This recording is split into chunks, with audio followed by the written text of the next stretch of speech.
Dr. Ethan paced the hospital corridor, the hum of fluorescent lights above blending with the distant murmurs of voices. The cool, sterile air around him did little to calm his thoughts. He was famous in Miami as one of the best cardiac surgeons in the country, but the fame wasn't something he wanted. Dr. Ethan lived for the scalpel, the delicate nature of the heart, not the limelight. To him, it was never about the recognition, but about the responsibility that came with the title of being one of the finest cardiac surgeons in the country.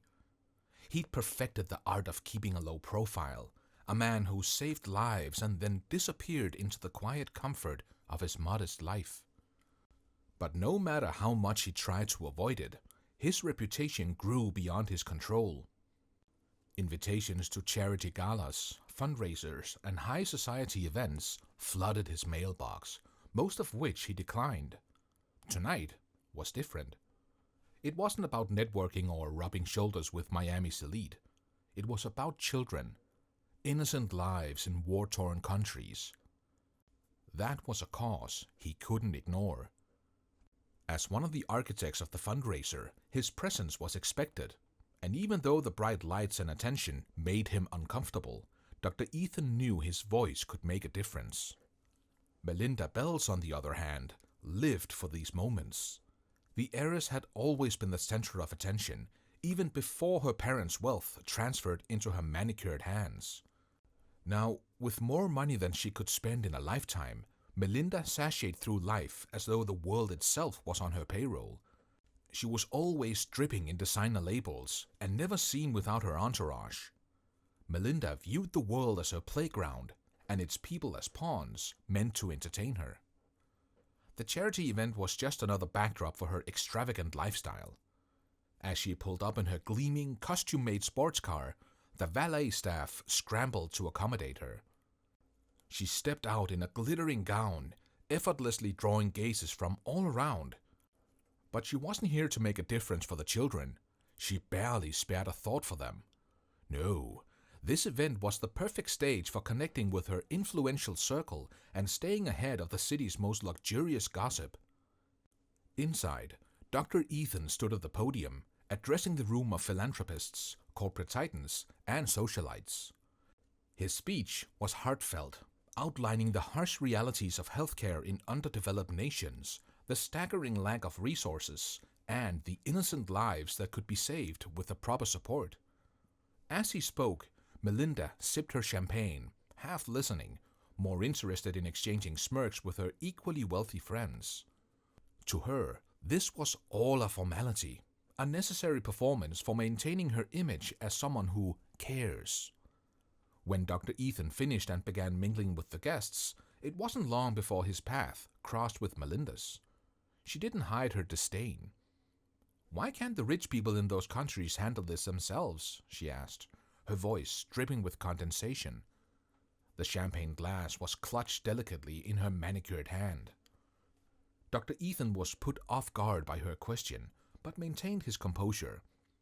He had encountered her type before, those who lived in gilded bubbles, blind to the world beyond their privilege. He calmly began to explain. Healthcare isn't a luxury everyone can afford, especially in war zones, where resources are scarce. But she cut him off mid-sentence. "Oh, please," she waved her hand dismissively. "This charity is just another way for people like you to make money too, isn't it?" Her voice, laced with superiority, echoed in his ears. Dr. Ethan was dumbfounded. He had heard his fair share of snide remarks over the years, but Melinda Bells had managed to leave him speechless. For a moment, anger flashed through him, but he quickly stifled it. Instead, he gave her a tight, forced smile and nodded, ready to walk away. As Melinda moved to turn, something in her posture shifted. A flicker in her complexion, a slight tremor in the hand that held her glass. Dr. Ethan noticed it immediately. The signs were subtle, but to a trained eye like his, they were unmistakable. This wasn't exhaustion or a fleeting moment of stress. Something was off.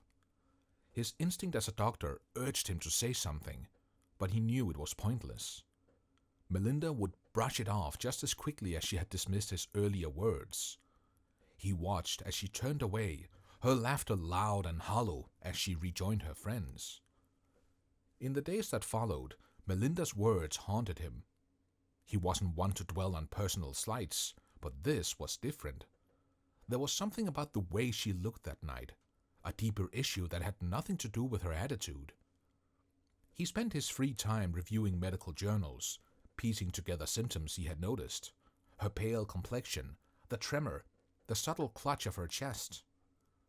The following week, at another social event, their paths crossed again. This time, Dr. Ethan made more of an effort to engage her, hoping to learn more, but the walls she had built around herself were impenetrable. Melinda made it clear that she disliked doctors, especially ones that looked like him. He could sense her hate wasn't just personal, it was deeply ingrained. Her contempt towards the medical field was matched only by her deep-rooted prejudice. She hated doctors, but she seemed to have a special kind of hatred reserved for those who, like Dr. Ethan, didn't fit into her narrow view of who should be successful. Meanwhile, Melinda was beginning to notice changes in her health, though she continued to ignore them. Stress, she told herself. At the next event, Dr. Ethan saw the obvious signs again, but this time they were worse. Melinda was paler than before, her tremor was more pronounced, and her movements were less fluid. She was still wearing the most luxurious gown in the room, her jewelry sparkling under the chandelier lights, but she couldn't hide the discomfort that had begun to show. She struggled to maintain her composure as she mingled with guests, but Dr. Ethan's eyes were trained on her the entire night. His concern grew with every passing moment. He knew it was only a matter of time before things took a turn for the worse. Melinda, oblivious to the storm brewing within her, carried on as though nothing could touch her. But Dr. Ethan knew better. She wasn't invincible. Sooner or later, her body would force her to face the reality she had long ignored.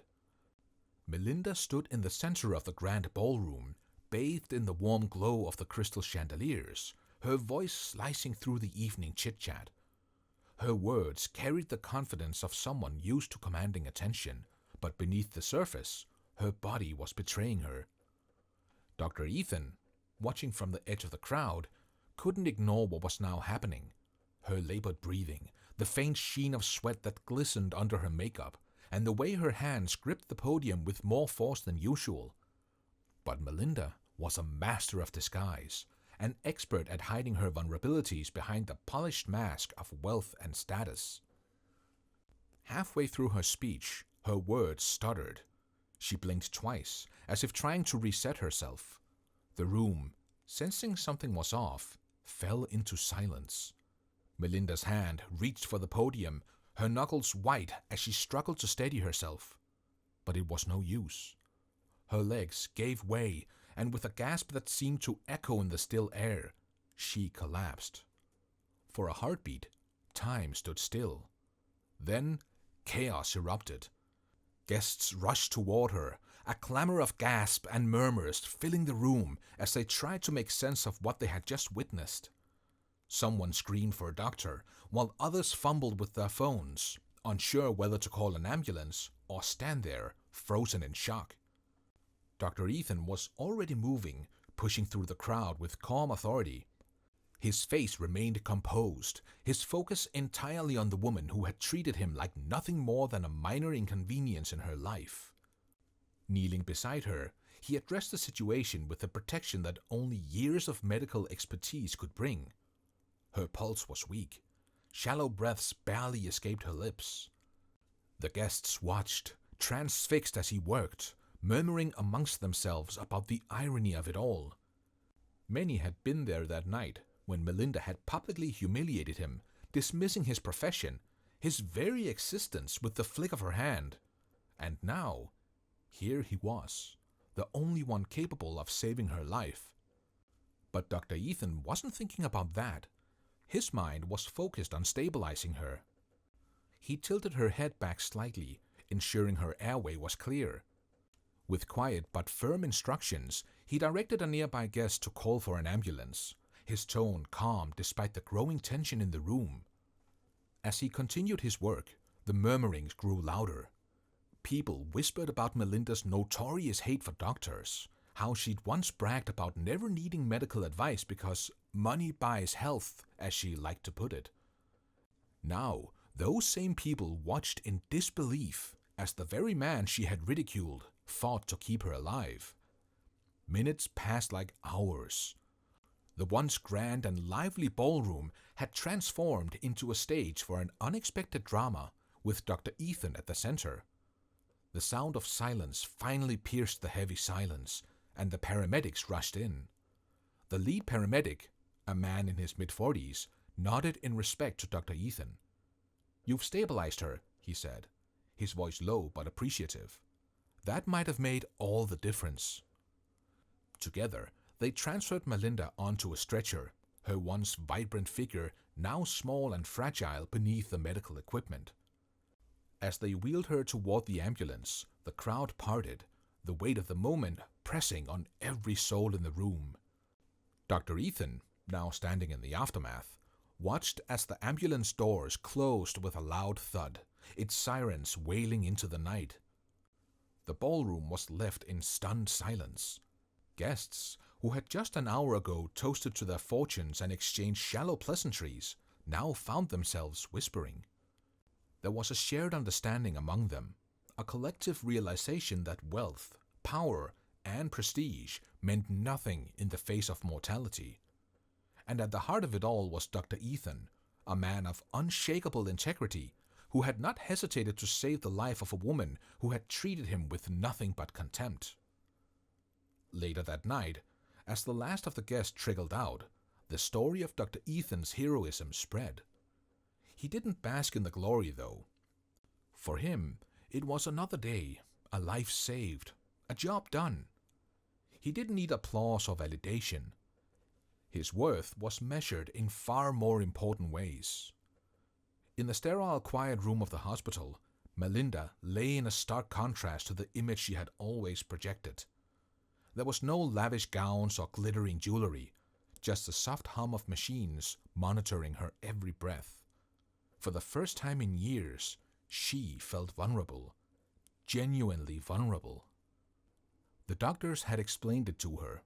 The heart attack had been severe, but Dr. Ethan's swift intervention had saved her life. She was alive because of him.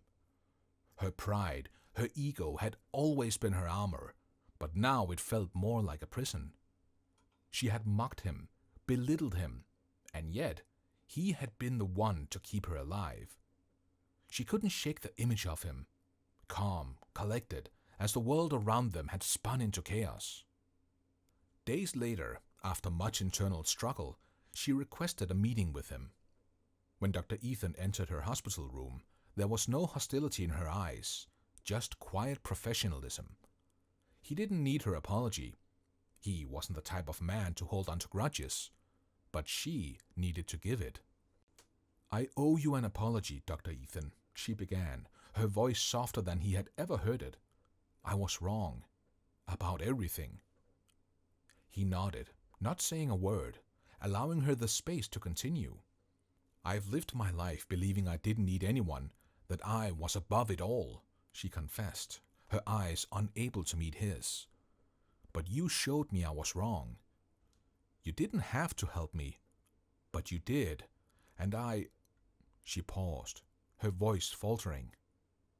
"I don't deserve it." Dr. Ethan replied, "It's my job, Melinda." But they both knew it was more than that. As he left her room, she confronted the truth she had spent years avoiding, that, in the end, all her power and wealth meant nothing. What mattered most was the kind of person you were, and at that moment, Dr. Ethan showed her a side of humanity that she had long forgotten existed. As she took everything in, Melinda could not deny how vulnerable she felt. This was a man who had devoted himself to healing, and he had seen her at her most desperate, stripped of her armor of wealth and status that had long shielded her from reality. "I appreciate your words, Melinda," he replied, his voice steady and sincere.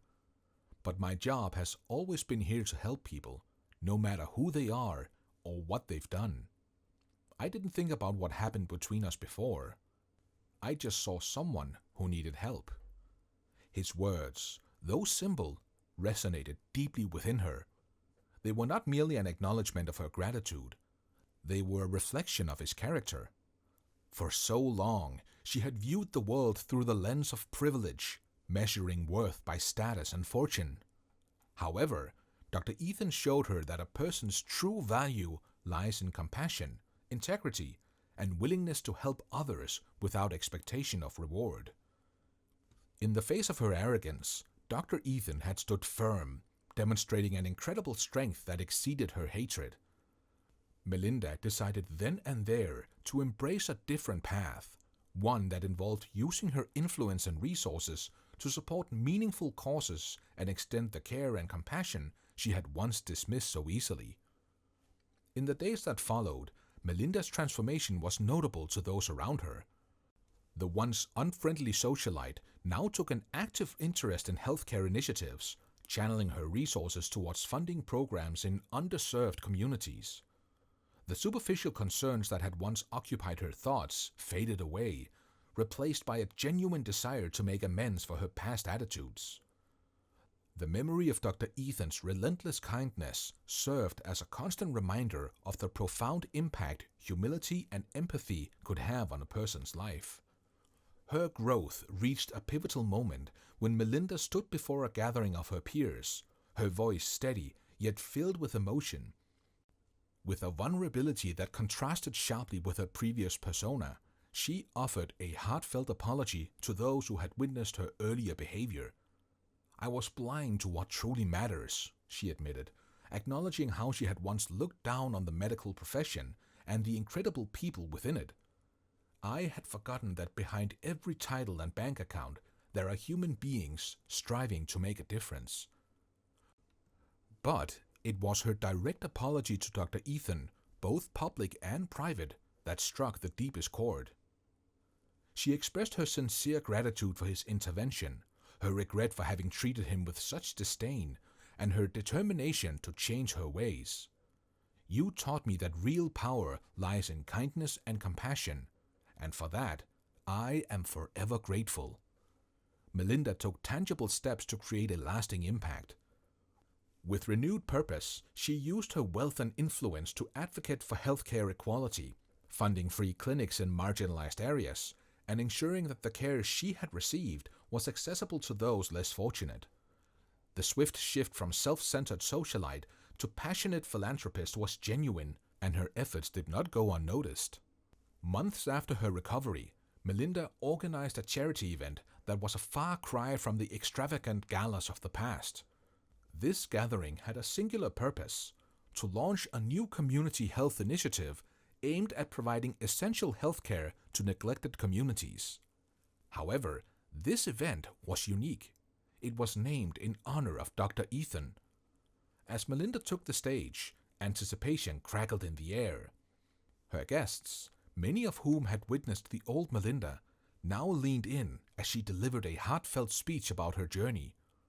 She spoke candidly about her near-death experience and the man who had selflessly saved her life. "This initiative is not just a symbol of my commitment to change," she said, her voice strong yet vulnerable, "but a tribute to the man who showed me that the true essence of humanity lies in caring for one another." The room erupted in applause, not just for the initiative, but for the remarkable transformation they were witnessing. Melinda's newfound purpose illuminated the space, and her sincerity blazed through as she outlined plans to provide resources, medical personnel, and modern equipment to those in need. It was a massive contrast to the lavish displays of wealth she had once showcased. Now, she was using her position to uplift others, and her dedication was noticeable. After the announcement, Dr. Ethan approached her. For the first time, there was no awkwardness or distance between them. They shared a moment of quiet understanding, speaking in hushed tones that only they could hear. Melinda thanked him once more, not just for saving her life, but for changing her perspective. Dr. Ethan shrugged off her attitude, insisting it was simply his duty. Melinda explained that it was much more than that. "You showed me that true decency and care surpass everything else," she insisted. Their relationship, once tainted by Melinda's arrogance, had blossomed into one of mutual respect and admiration. She no longer viewed him as just another black man in the crowd. He had profoundly impacted her life, not only by saving it, but by reshaping how she viewed the world around her. Dr. Ethan, in turn, recognized Melinda's genuine commitment to change.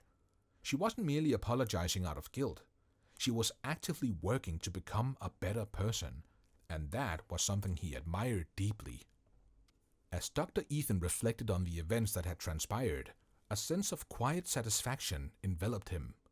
Rarely had he witnessed such a transformation, especially in someone as rooted in their ways as Melinda had been. This experience was a reminder that change was possible, even for the most unlikely individuals. A moment of clarity could ignite a shift in perspective, leading to profound personal growth. In the quiet aftermath of the event, Dr. Ethan found himself smiling. His work had always been about more than treating illnesses. It was about helping people in every sense of the word. He felt a sense of pride, not for himself, but for the positive changes Melinda would make in the world. As he left the event, the more significant message of their journey became clear. Every individual possesses the capacity to change the world, not through grand gestures or words, but through everyday actions rooted in kindness, compassion, and understanding. The smallest acts of humanity could spark transformations in ways no one could expect. In the end, it wasn't about wealth or status. It was about decency and how one person could make a difference in the life of another, ultimately changing the course of their future. If this story moved you, we'd love to hear your thoughts. Like this video, subscribe to stay connected, and let us know in the comments, how would you have reacted in this situation? What are your thoughts on the impact of racial discrimination? In the heart of Detroit, the sound of sirens filled the night, and the emergency room was alive with energy.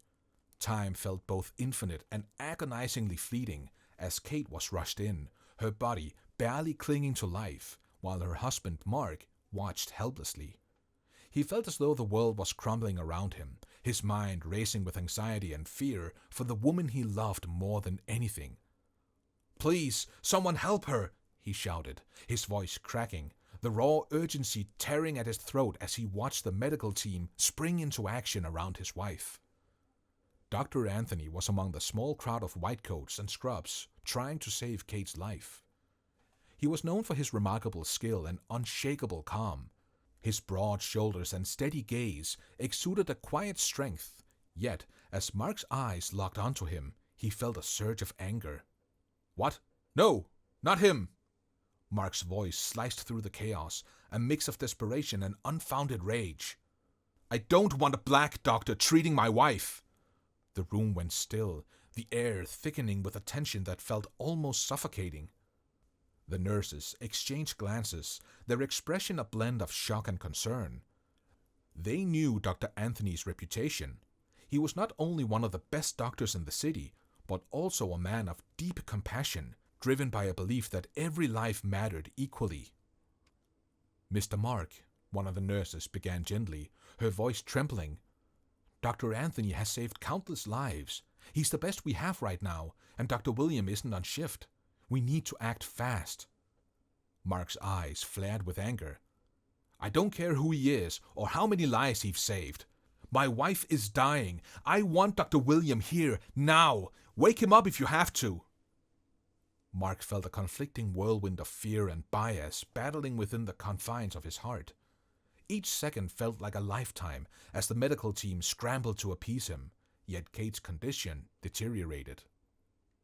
The monitors beeped erratically, each alarming sound a stark reminder of the life slipping away. Dr. William finally arrived, his disheveled appearance betraying his irritation. He stormed into the room, irritation carved across his bloodshot eyes. "What's going on?" he snapped, the remnants of sleep clinging to his words. Dr. William, a nurse rushed to explain. Kate is in a critical condition. Her husband insists she doesn't want Dr. Anthony treating her. Mark hurried over, desperation painted across his features. You have to help her. I want you to treat her, not him. Dr. William's frustration was about to reach its limit. A mixture of disbelief and anger flashed in his eyes. Dr. Anthony is on duty. He's highly qualified and has a proven track record. Why are you refusing his help? Mark's face hardened, his bigotry surfacing with cruel clarity. I don't care how good he is. I just don't trust him. It's nothing personal. It's just how I feel. Dr. William stood frozen, wrestling with the weight of Mark's words. The tension in the room was palpable as the conflict between discrimination and professionalism reached a fever pitch. Kate's life hung in the balance, waning precariously as the minutes ticked by. Amid the chaos, Dr. Anthony stood quietly, a brave figure against the tide of discrimination that threatened to swallow him whole. He felt the sting of Mark's words, but he focused on the task at hand. With a calm voice, he finally interjected. Mark, I understand your fear, but Kate needs help now. I promise you, I will do everything I can to save her. It doesn't matter who I am or what I look like. All that matters is that I have the skills to help her. The room fell silent, Mark's anger clashing with the truth of Dr. Anthony's relentless resolve. At that moment, the weight of his discrimination was laid bare against the raw urgency of the situation. Mark looked at Kate, her face pale and fragile against the harsh fluorescent lights. He was confronted with a choice that felt impossible. Would he let his pride dictate a life-and-death situation, or could he find the compassion to let go of his biases? The clock on the wall ticked loudly, a reminder that every moment mattered. Dr. Anthony's eyes held a steady gaze, devoid of anger, but full of an earnest plea for trust. Mark's breath hitched as he glanced at his wife, the love of his life fighting for survival, and then back at the doctor. This man he had dismissed just because of the color of his skin. Mark just couldn't bring himself to trust a black man. No, Mark's voice trembled, barely above a whisper. I want Dr. Williams. The emergency room fell silent as Dr. Anthony quietly moved away from the table and left. The nurses started the process for prepping Kate for the operating room. Mark watched as the nurses prepared his wife for surgery while Dr. Williams tried to catch up what had happened to Kate. Mark felt sad deep down for how he had acted toward Dr. Anthony, but his wife's life was on the line, and the black doctor was not going to cut it. As Kate was being wheeled to the operating room, Mark couldn't help the feeling of fear and anxiety that washed over him. She will be fine, he told himself. Dr. William had to be better than the black doctor. Dr. William hurried into the operating room, the sterile scent of antiseptic filling his nostrils as he pulled on his gloves. A hurried symphony of clicks and beeps echoed around him. The medical team sprang into action, their movements precise and practiced, but the atmosphere was heavy with tension. In the center of it all lay Kate, her pale face a stark contrast against the stark white sheets, her condition critical. For over an hour, Dr. William and his team fought against time, their hands a blur as they worked methodically to stabilize her. Each minute felt like an eternity, the machines beeping relentlessly, a sound that underscored the gravity of the situation. The rhythmic sound of her heart monitor became a haunting reminder of how precarious her life had become, each beep tightening the knot of anxiety in Mark's chest. As the minutes dragged on, sweat trickled down Dr. Williams' brow, his heart heavy with concern. He could see the blood loss taking its toll, each moment of inaction tightening the grip of fear.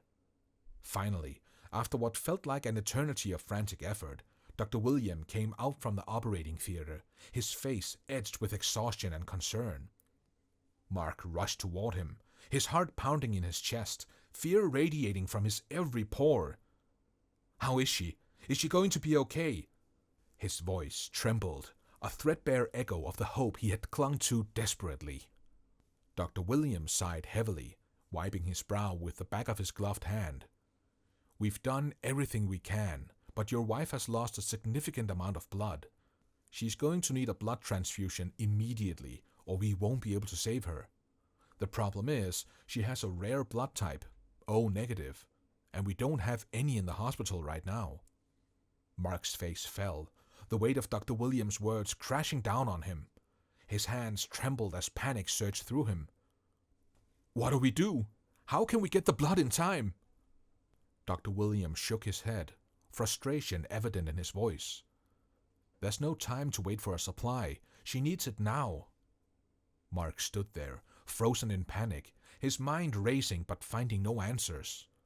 His world felt like it was collapsing, and he didn't know how to save the woman he loved.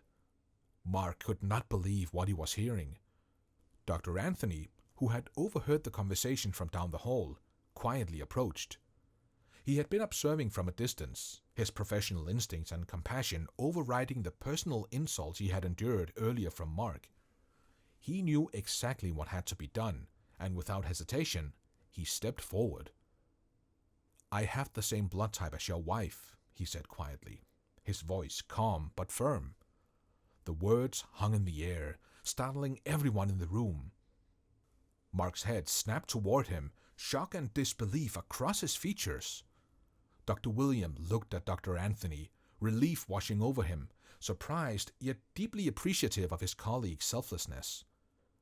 "Are you sure you want to do this?" Dr. William asked, the weight of the moment detectable in the air between them. Dr. Anthony nodded without hesitation. "I'll do whatever it takes to save her life." His resolve was determined, a testament to the honor and dedication that defined his profession. The transfusion was carried out swiftly. Dr. Anthony lay on one side of the room, the soft glow of the overhead lights illuminating his determined face as he donated the blood that could give Kate a fighting chance. The atmosphere in the room shifted subtly. Though tension lingered, there was a growing sense of hope that hadn't been there before. The medical team worked in silence, focused and driven, each heartbeat echoing their determination. After what felt like an eternity, a soft sigh of relief swept through the room. Kate's vitals began to stabilize. The machine's beeping slowed, and the color gradually returned to her face, restoring the warmth of life. The worst was over. Dr. William emerged from the theater once more, his expression a blend of relief and exhaustion. Mark rushed toward him, desperation lacing his every word. "How is she?" Dr. Williams smiled, the weight of worry lifting slightly from his shoulders. "She's stable. The transfusion worked. Your wife's going to be okay." Mark's knees nearly buckled with relief, a wave of emotion crashing over him like a storm. "Thank you, doctor. Thank you so much," he said, his voice trembling with gratitude. But as his eyes scanned the room, they landed on Dr. Anthony, who stood quietly in the corner, having just saved his wife's life. A deep sense of shame washed over Mark. He was grateful, yes, but he couldn't ignore the gnawing guilt that now weighed heavily on him. The realization struck him like lightning. He had judged Dr. Anthony without reason, letting his biases overshadow the man's undeniable humanity. As Mark approached, his heart raced, not just from adrenaline of fear, but from the weight of his earlier judgments. "Dr. Anthony," he began, his voice shaky yet sincere, "I owe you an apology. I misjudged you, and I'm sorry for that. You saved Kate's life today, and I can't thank you enough for your selflessness." His words felt inadequate, but they came from a place of sincerity. Mark stood frozen in a sterile hospital corridor, the rhythmic beeping of monitors and hushed whispers of nurses fading into the background. He couldn't bring himself to look at Dr. Anthony in the eyes. The weight of his bigotry weighed heavily on his chest, eclipsing the gratitude he felt for the man who had saved his wife's life. His mouth opened to continue, but no words came out. Only a choking silence filled the space between them. As he hung his head, shame wrapped around him like a thick fog, suffocating but inescapable. The silence stretched unbearably, a tight string threatening to snap. Finally, summoning courage, he took a step forward, his heart racing with every inch closer to the doctor who had stood steadfast in the face of his ignorance. When he finally found his voice, it trembled with emotion. "I was wrong, completely wrong. I judged you because of your skin color, and I didn't trust you, even though you were the one who could save my wife. I don't know how to make up for that, but I am truly sorry." Dr. Anthony regarded him with a calm and understanding expression, his eyes reflecting the depth of his experience. There was no anger in his gaze, no bitterness, only a quiet resolve that spoke volumes. He had encountered this before, the struggle of individuals whose fears and biases had overshadowed their better judgment. With a gentle yet firm tone, he responded, "Mark, I appreciate your apology, but understand that racial discrimination doesn't just hurt the person it's directed at. It hurts everyone. It creates walls where there should be bridges. It can make someone feel like they're less than human, like their worth is defined by the color of their skin rather than who they are." Dr. Anthony paused, letting the weight of his words sink in. "You didn't trust me, even though I was ready to save your wife's life. That's the impact of racial discrimination. It stops us from seeing the humanity in one another. But it doesn't have to be this way. You have a choice to be different, to speak out against discrimination whenever you see it. You can be an advocate for racial equality." Mark stood there, his heart heavy, yet strangely lighter, absorbing every word. The truth in Dr. Anthony's voice cut through his shame, exposing the ignorance he had carried for so long. Standing before the man who had saved his wife, he felt a spark ignite within him, a fierce desire to change, to be better. "You're right," he said, his voice quiet but sincere. "I've been wrong my whole life, but I want to do better. I will do better. After this, I'll make sure I'm the voice for racial equality. I'll speak out. I'll stand up for what's right." Dr. Anthony nodded, a small, understanding smile breaking through the gravity of the moment. "That's all anyone can ask for. Change starts with you, Mark. Be the difference."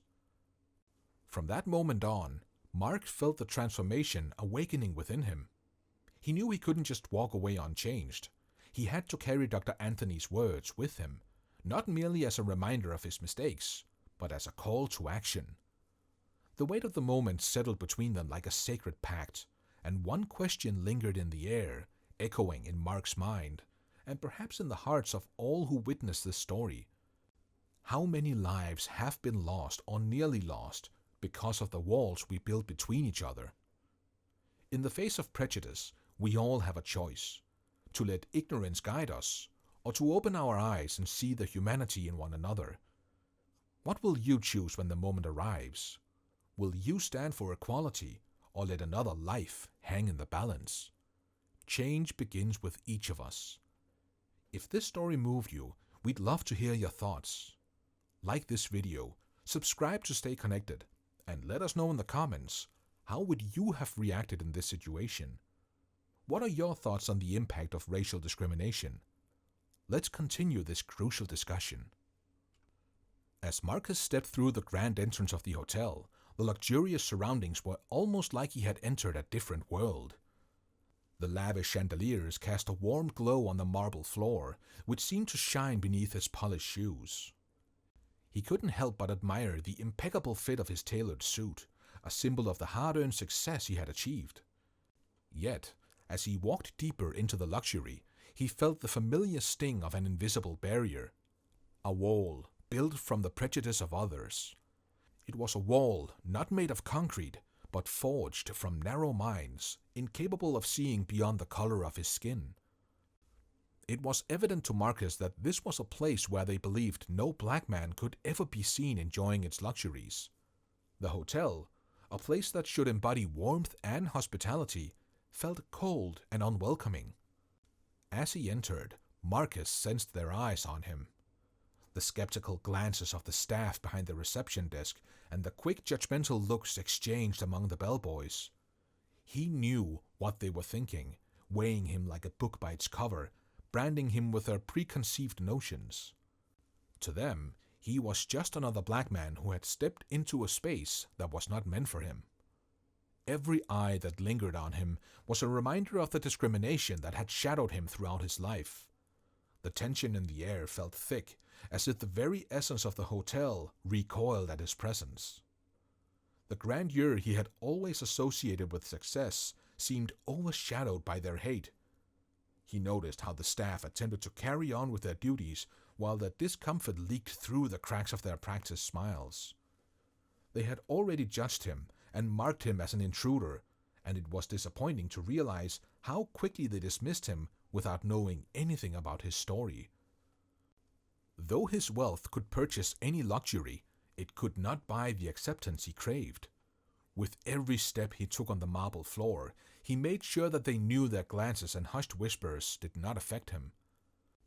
As he approached the reception desk, the luxury surrounding him was drowned out by the cold, condescending gazes of those who worked there. The manager, a tall, impeccably dressed man with a forced smile, stood behind the desk, ready to carry out the unwritten rules of his domain. When the manager's eyes finally met Marcus's, they swept over him with practiced scrutiny. It was as if he were a puzzle to be solved, but the only piece that mattered was the color of his skin. "I'm sorry," the manager said, his voice tinged with a faint politeness that did little to mask his hate, "but there are no available rooms for you." It was the rejection that startled Marcus. It was the certainty behind the man's words. He spoke as if the decision had been made long before Marcus had arrived, dictated by an unspoken cultural norm that relegated him to the status of a trespasser. A security guard, a large man with a shaved head, approached with a neutral expression that misrepresented his intent. He stood before Marcus, silently conveying the message that he didn't belong there. When he finally spoke, his words were steeped in forced politeness. "Please leave the hotel, sir," he said. "We have no vacancies." Marcus held his gaze, feeling no urge to engage in a futile argument. He had dealt with such arrogance and ignorance throughout his life. But there was something they didn't know.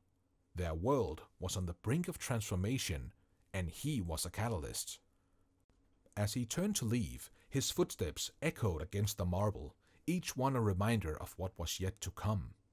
They believed they had dismissed him, but they were gravely mistaken. As he walked away from the reception, he was more determined than ever to show the hotel who they had truly turned away. When Marcus reached the hotel's huge gliding doors, he glanced back at the lobby one last time. The manager had returned to his post, smug and satisfied, while the security guard had already turned away, uninterested in the man who was leaving. They lived in an illusion, unaware of how easily that illusion could be shattered. As Marcus walked out, the cool evening air greeted him, carrying away the tension that had clung to him inside. Instead of anger, he felt a powerful resolve. He reminded himself that reacting in anger was a luxury he couldn't afford. Patience had become his ally, the weapon of someone who understood the art of strategy. This judgment was nothing new to him. It had followed him from childhood, when the world told him what he could achieve based solely on the color of his skin. But he had defied those expectations, fueled by a relentless drive to prove everyone wrong. Success had never been handed to him. It was something he had clawed for, inch by inch, through a world determined to keep him down. He worked harder, took risks others were too afraid to take, and learned quickly that the spoils of victory wouldn't come without struggle. His years of sacrifice had pinnacled in a quiet empire he had built in the shadows, and it had not been an easy journey. While most people made snide remarks and were busy judging him, he was amassing wealth, power, and influence. They had no idea who they were dealing with, but soon they would learn. The funniest part of the whole event was that Marcus was in the final stages of purchasing the hotel and had just decided to take a spontaneous tour of the facility, which was soon to be his. The deal had been carefully planned, conducted behind closed doors, and kept hidden from those who would seek to undermine him. It was about more than owning a hotel. It was about making a statement, a lesson to people who felt a black person was not worthy of owning a successful, luxurious hotel. As he walked away, a smile crept onto his face, fueled by the irony of the situation. The very people who had dismissed him would soon find themselves reporting to him. They were blissfully unaware of how close they were to losing their illusion of superiority. But this wasn't about revenge. It was about transformation. Marcus understood that true power lay not in humiliating them, but in helping them confront their own ignorance. He wanted them to see how easily they had dismissed him based on appearance, and he longed for them to recognize just how wrong they had been. With the final papers nearly ready to sign, he felt the weight of responsibility settling on his shoulders. This was a huge deal for Marcus, which was why he had tried to keep the deal quiet until everything was finalized. Owning a hotel wasn't merely about a change in ownership. It was an opportunity to challenge the very culture that had bred their prejudice. As he approached the lawyer's office, he reflected on how far he had come. The boy who had once been told he would never amount to anything was now stepping into a room to sign documents that would grant him ownership of a luxury hotel, one that had just denied him entry. This moment was not just the beginning of a new chapter, it was the prologue to a larger narrative of change and empowerment, a story that would ripple through the very foundations of De La Ronta Hotel. With each step toward the future, Marcus felt the excitement of a new dawn on the horizon, one he was determined to seize. Marcus stood outside the lawyer's office, the cool morning air offering a brief moment of calm before everything changed. The gravity of the situation settled over him, not with pressure, but with clarity. This wasn't about revenge or retribution. This was about the journey that had led him here, the road filled with obstacles, judgment, and subtle dismissals. He wasn't here to boast, but to show what persistence, vision, and patience could achieve. When he entered the office, the environment was far removed from the emotionally charged memories he had of the hotel. Here it was all business. The lawyer greeted him with professional ease, with a brisk handshake and a polite smile. He didn't need to know the backstory, the tension, the silent battles fought between expectation and reality. All that mattered now was what lay in front of Marcus, a stack of papers, contracts, and signatures that would mark the beginning of his ownership. The lawyer sat across from him, sliding the final document forward with a casual nod. Marcus glanced down at the crisp papers. All that was remaining was his signature, finalizing what felt like a long-fought war. But his mind wasn't just on the deal. As his fingers traced the edges of the contract, he could already see the faces of those who had wronged him.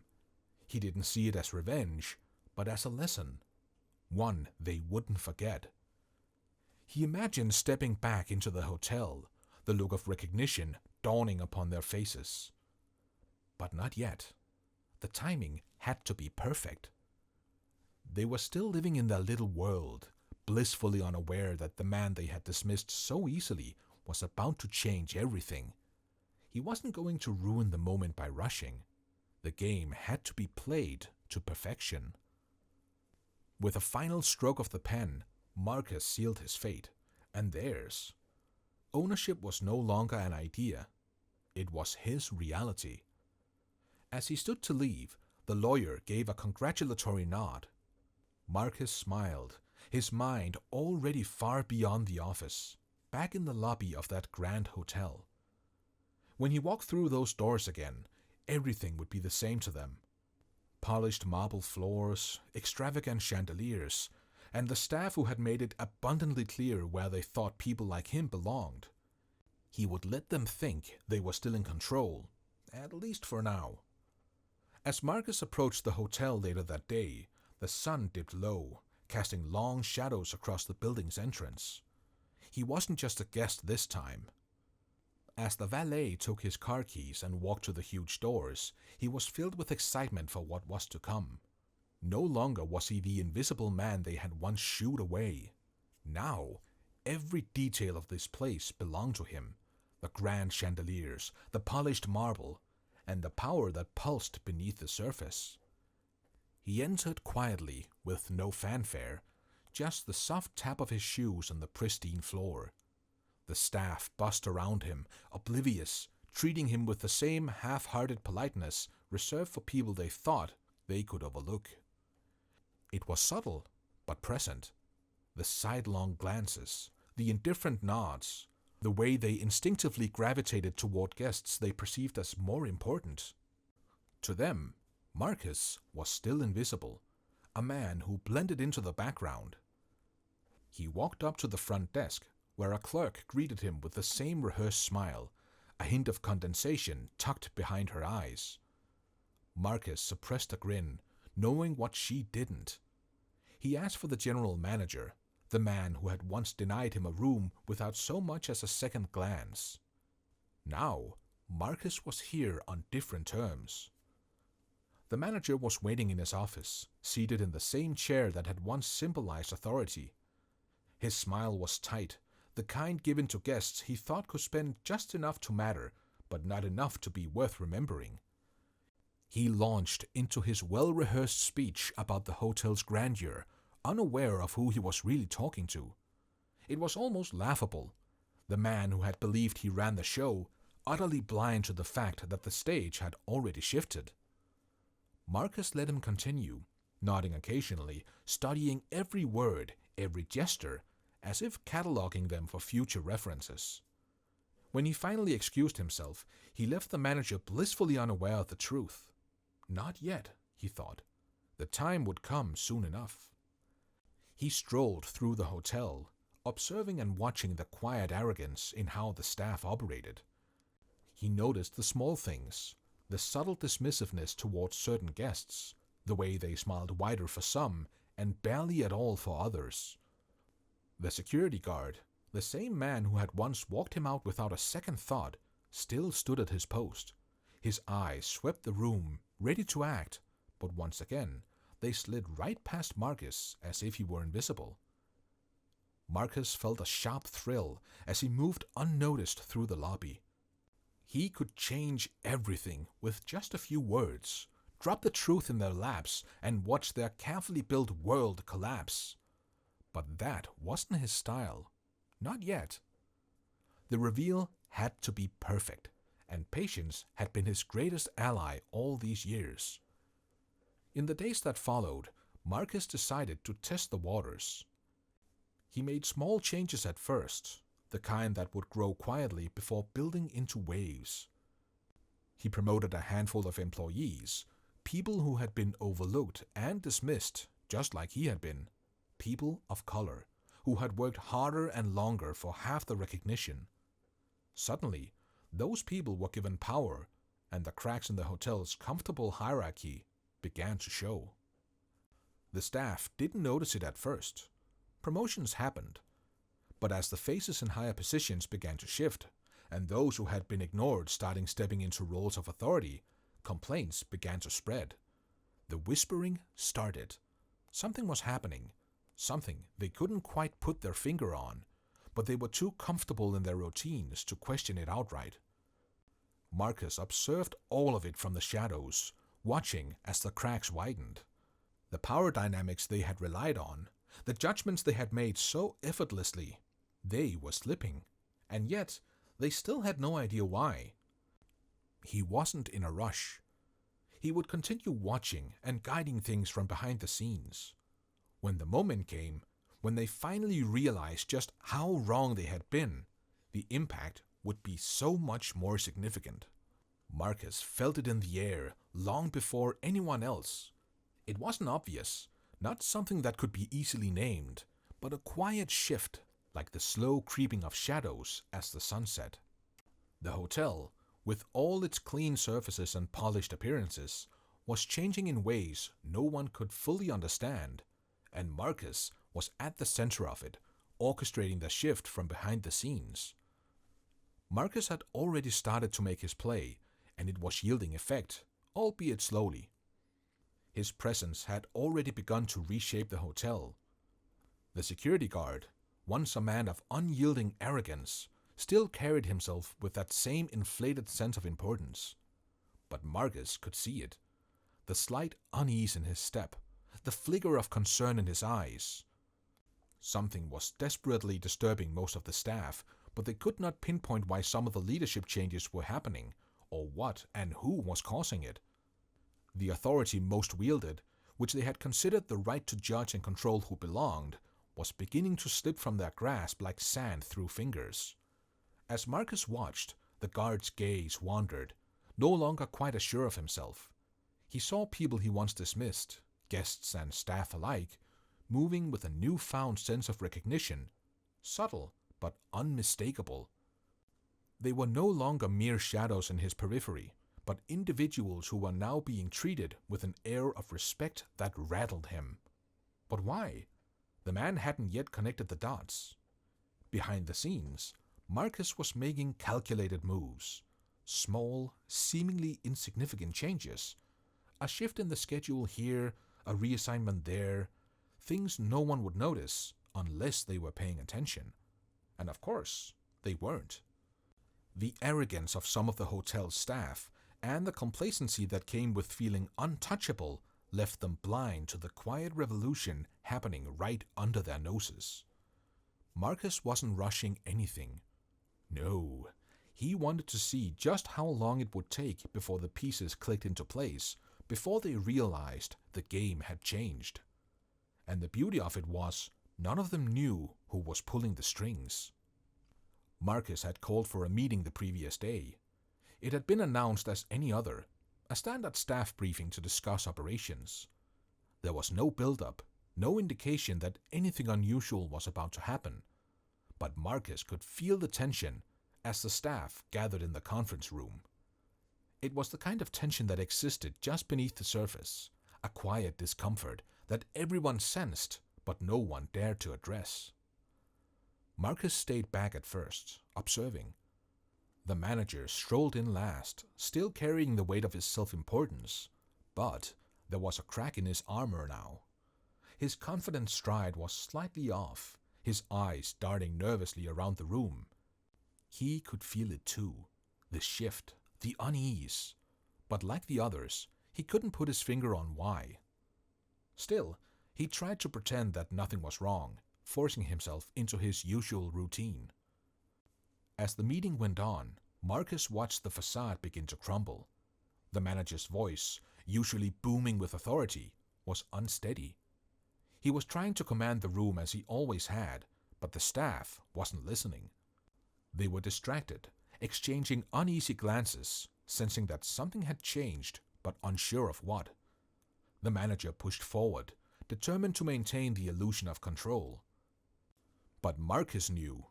He knew the truth that no one else in the room had grasped yet, and that truth was like a heavy secret just waiting to drop. Slowly, Marcus rose from his seat in the back of the room. It was a quiet movement, but in the growing tension, it felt loud. Eyes turned toward him, confusion flickering across the faces of the staff. The manager's voice stumbled mid-sentence as Marcus made his way to the front. The recognition was slow at first, hesitant.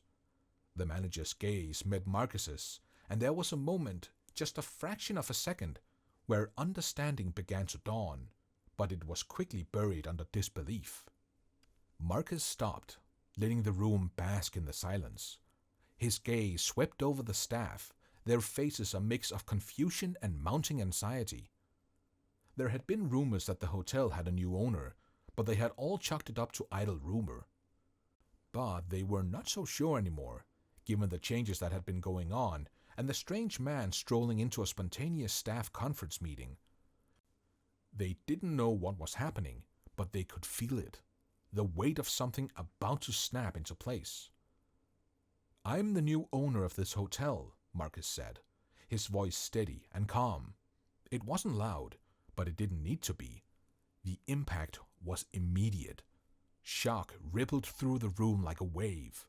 Eyes widened, mouths parted in disbelief. They hadn't expected this. How could they have? The manager, once towering with authority, seemed to shrink. The security guard by the door was no longer standing quite as tall. His posture slumped as uncertainty took hold. They were unraveling right before Marcus's eyes, their constructed world falling apart. Marcus let the silence linger, giving them time to confront the reality of the situation. He didn't need to gloat. This wasn't about vengeance. It was about shifting the power, about showing them the consequences of their narrow minds and assumptions. Finally, he spoke again, his tone calm, but with an edge that sliced through the tension. Things are different now. This hotel will be a place of respect for everyone who walks through these doors. There will be no room for judgment or arrogance based on skin color or status. If that's a problem for anyone here, you're free to leave. He watched as the words sank in, the weight of them hitting the room like a lead balloon. The manager looked as though the ground had been pulled from under him. He had been so sure of his place in the world, so sure that he could control the narrative. But now, the control was gone.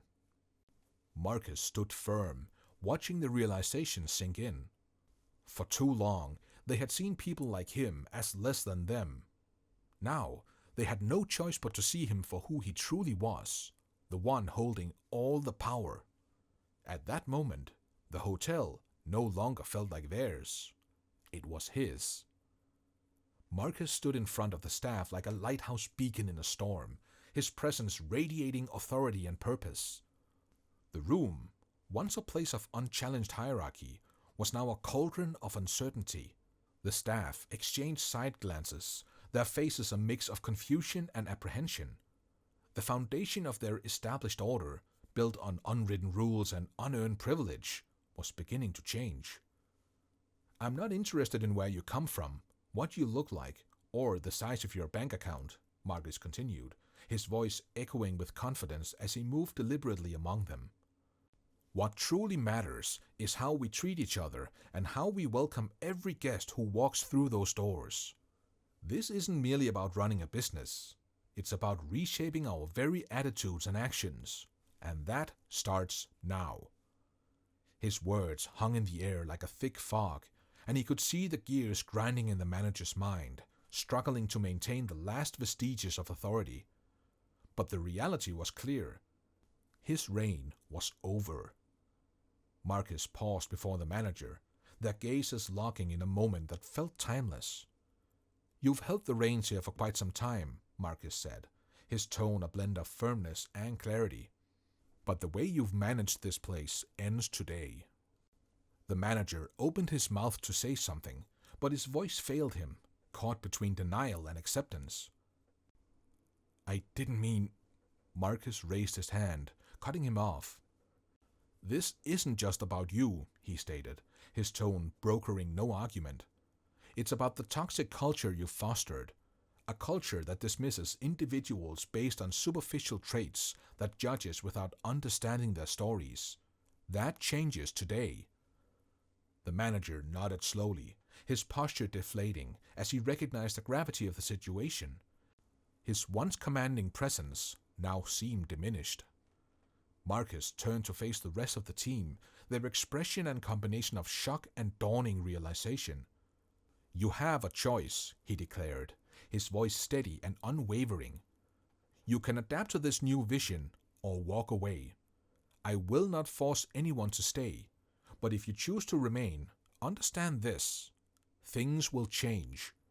This hotel will operate on principles of respect, integrity, and equality for all who enter." The air was charged with tension as his message settled in.